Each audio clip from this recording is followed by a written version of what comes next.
अस्सलाम वालेकुम, welcome back to my YouTube channel. I am your coach Mohammad Irtaza और आप देख रहे हैं मेरा YouTube channel Mohammad Irtaza fitness. आज और एक बहुत ही मज़ेदार और इंटरेस्टिंग टॉपिक के साथ आपकी खिदमत में हाज़िर हैं। आज का टॉपिक जिस बारे में हम बात करेंगे दैट इज़ कि मसल बिल्डिंग होती कैसे है। जो हम मसल ग्रो करते हैं, हमारा मसल कैसे बनता है, उसके पीछे की साइंस क्या है, कौन कौन से फैक्टर्स हैं जिनको हमने कंसीडर करना है वाइल बिल्डिंग मसल। तो इंशाल्लाह कोशिश रहेगी कि आपके साथ ज़्यादा से ज़्यादा इंटरेस्टिंग और नॉलेजेबल चीज़ें शेयर की जाएं। आपसे रिक्वेस्ट ये है कि आपने वीडियो को पूरा देखना है ताकि आपकी अच्छी से अच्छी अंडरस्टैंडिंग हो सके। वीडियो शुरू करने से पहले अगर अभी तक आपने हमारे चैनल को सब्सक्राइब नहीं किया तो काइंडली चैनल को सब्सक्राइब करें और बेल के आइकन को प्रेस करें ताकि आपको वीडियो का नोटिफिकेशन भी मिल सके। यूजुअली जब हम मसल बिल्डिंग की बात करते हैं तो हमारे जहन में यही बात आती है जी कि वज़न उठाएंगे, वेट लिफ्टिंग करेंगे तो मसल बिल्ड होगा, लेकिन असल में ऐसा नहीं है। वज़न उठाने से, ट्रेनिंग करने से, किसी भी किस्म की रेजिस्टेंस ट्रेनिंग करने से, चाहे वो बैंड की मदद से हो, बॉडी वेट हो, जिम्नास्टिक्स हो, क्रॉसफिट हो, बॉडी बिल्डिंग हो, स्ट्रेंथ ट्रेनिंग हो, पावर ट्रेनिंग हो, जो मर्जी आप कर लें, खाली ट्रेनिंग करने से आपका मसल नहीं बनता। अगर तो आप लोगों का ये ख्याल है कि आप खाली एक्सरसाइज से और खाली ट्रेनिंग से ही मसल बिल्ड करते हैं तो ऐसा नहीं है। अब मैं आपको ये चीज़ क्लियर करूँगा आज की वीडियो में कि आखिर ये क्या फैक्टर्स हैं जिनकी वजह से हमारा मसल बनता है। सबसे पहले तो आपने मसल्स के जो हमारा स्ट्रक्चर है उसको समझने की कोशिश करनी है कि इसमें बहुत ज़्यादा मसल फाइबर है। लेट्स सपोज कि जो बाइसेप है ना, इसमें हमारे बिल्कुल छोटे छोटे हज़ारों लाखों की तादाद में जो मसल फाइबर जो आपस में कंबाइन है।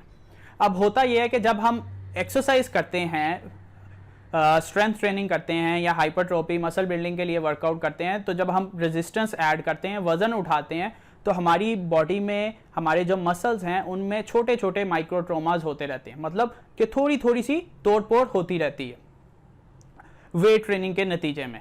अगर तो आप अपने पोटेंशियल पे लिफ्टिंग कर रहे हैं, मतलब जो आपके मसल्स को जितनी इंटेंसिटी रिक्वायर्ड है कि वो डैमेज हो, उनमें छोटा छोटा माइक्रोट्रोमा जो है वो बिल्ड हो, उस पोटेंशियल पे आप ट्रेनिंग कर रहे हैं, तो आपके जो मसल्स फाइबर हैं वो टूट फूट का शिकार होते हैं।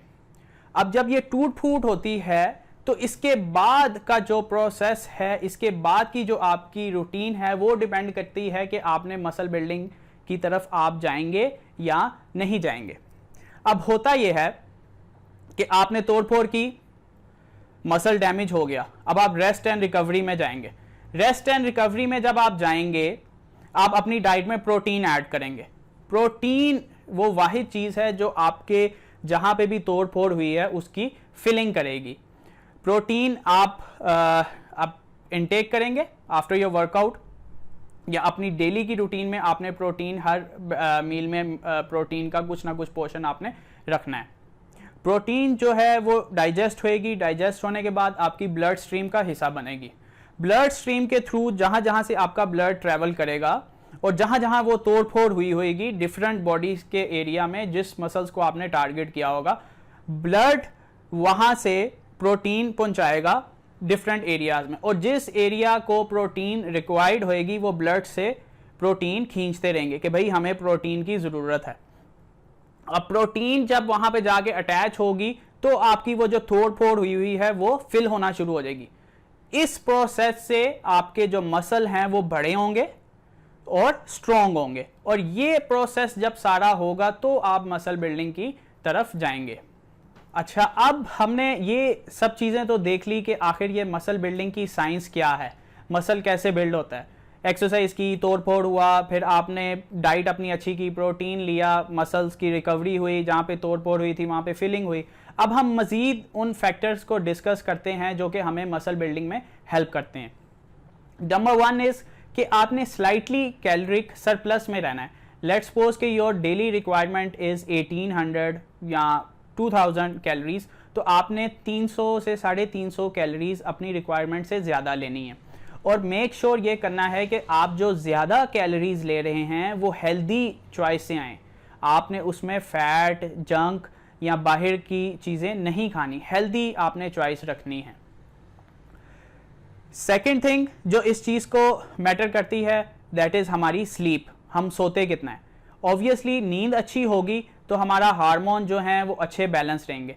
स्लीप जो है, जो हमारी नींद की रिक्वायरमेंट है वो टेस्टोस्टेरोन को बूस्ट करने के लिए और ग्रोथ हार्मोन को बूस्ट करने के लिए बहुत ज़रूरी है।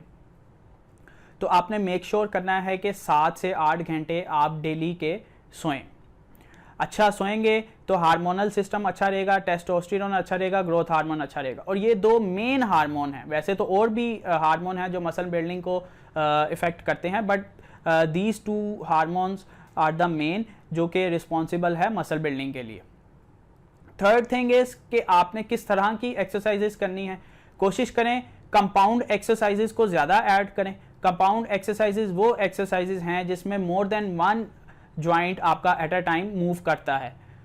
For example squats, deadlift, overhead press, walking lunges, इस तरह की जो एक्सरसाइजेज हैं, बेंच प्रेस, इंक्लाइन प्रेस, उनको आपने ज़्यादा अपनी रूटीन में ऐड करना है। नेक्स्ट पॉइंट है कि एज फैक्टर। ऑब्वियसली आप यंग हैं, टीनेजर हैं, हार्मोन आपके बहुत अच्छे हैं, बॉडी का सिस्टम बहुत अच्छा है, तो बॉडी जल्दी रिस्पॉन्स करेगी, आपको जल्दी रिजल्ट मिलेगा। जिस तरह आपका लेवल ऊपर जाता जाएगा, आप अपने जेनेटिक पोटेंशियल को अचीव कर लेंगे, तो उसके बाद आपके लिए मसल बिल्ड करना बहुत मुश्किल हो जाएगा। आपको ज़्यादा एफर्ट डालनी पड़ेगी मसल बिल्ड करने के लिए। है तो वैसे एक ये स्ट्रेंज बात कि अगर आपका एक्सपीरियंस बढ़ रहा है तो फिर तो मसल तो जल्दी से बॉडी में चढ़ना चाहिए, लेकिन ऐसा होता नहीं है। जब आप अपना पोटेंशियल अचीव कर लेते हैं तो आपकी जो प्रोग्रेस है वो बहुत स्लो हो जाती है। लास्ट थिंग जो कि बहुत इंपॉर्टेंट है इसके लिए, जो कि पहले भी हमने वीडियो में डिस्कस किया है, वो प्रोटीन इनटेक है। जब आप मसल बिल्डिंग के लिए वर्कआउट कर रहे हैं, मसल बिल्डिंग वाली रूटीन फॉलो कर रहे हैं, तो आपने कोशिश करनी है कि पर पाउंड आपको पर ग्राम ऑफ प्रोटीन मिले। ठीक है, अगर आपका वेट केजीज में है तो आप उसको मल्टीप्लाई करें 2.2 से, तो आपको आपका रिजल्ट जो है वो पाउंड्स में मिल जाएगा। जितने पाउंड आपका वेट आएगा उतने ग्राम आपने मिनिमम प्रोटीन का इंटेक अपनी रूटीन में ऐड करना है। और जो वो प्रोटीन का इंटेक आएगा उसको आपने अपने नंबर ऑफ मील्स के साथ डिवाइड करना है। लेट्स सपोज अगर आप दिन में 4 दफ़ा खा रहे हैं तो आप उस प्रोटीन के नंबर को, अगर वो 150 आता है या 160 आता है, तो आप उसको 4 के साथ डिवाइड करेंगे, क्योंकि आप दिन में 4 दफ़ा खा रहे हैं। 4 के साथ 160 को 4 के साथ डिवाइड किया तो इट्स मीन कि हर मील में आपको 40-40 ग्राम प्रोटीन रिक्वायर्ड है।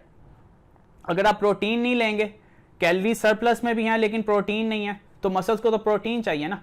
प्रोटीन सिंथेसिस बॉडी जब जनरेट करेगी, प्रोटीन आप लेंगे, बॉडी में जाएगा, तो प्रोटीन ही वो मेन चीज़ है जिसने मसल बनाने हैं। कार्ब्स आपको कैलोरिक सरप्लस लेने में हेल्प करेंगे।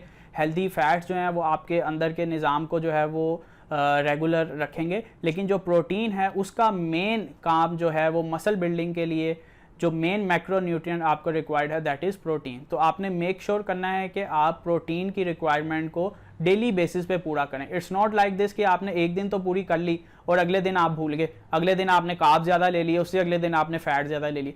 तो डेली बेसिस पे आपने प्रोटीन के इनटेक को रेगुलरली लेके चलना है। तो आई होप कि आपको ये वीडियो पसंद आई होगी। ये चंद चीज़ें थी जो मैंने आपके साथ डिस्कस की कि मसल बिल्डिंग का प्रोसेस होता क्या है, मसल बिल्डिंग होती कैसे है, क्या क्या रिक्वायरमेंट है उसके लिए। कुछ मेन फैक्टर मैंने आपके साथ डिस्कस किए। चीज़ें और भी बहुत ज़्यादा हैं अगर हम इसकी डेप्थ में चाहें, बट मेरी कोशिश यही थी कि वीडियो को सिंपल से सिंपल रखा जाए, आपको ईजी से ईजी लैंग्वेज में बताया जाए ताकि आपकी बेहतर अंडरस्टैंडिंग हो। तो ये चंद चीज़ें थी जिनको आपने कंसीडर करना है अगर तो मसल बिल्डिंग आपका गोल है। वीडियो आपको पसंद आई है तो आपने अपने दोस्तों के साथ शेयर करना है। हमारे चैनल को सब्सक्राइब करें, हमें सपोर्ट करें, और अगर आपका कोई भी क्वेश्चन है तो कमेंट सेक्शन में उसको पोस्ट करें। इंशाल्लाह हम उसको रिप्लाई करने की कोशिश करेंगे। नेक्स्ट वीडियो तक के लिए अल्लाह हाफिज़।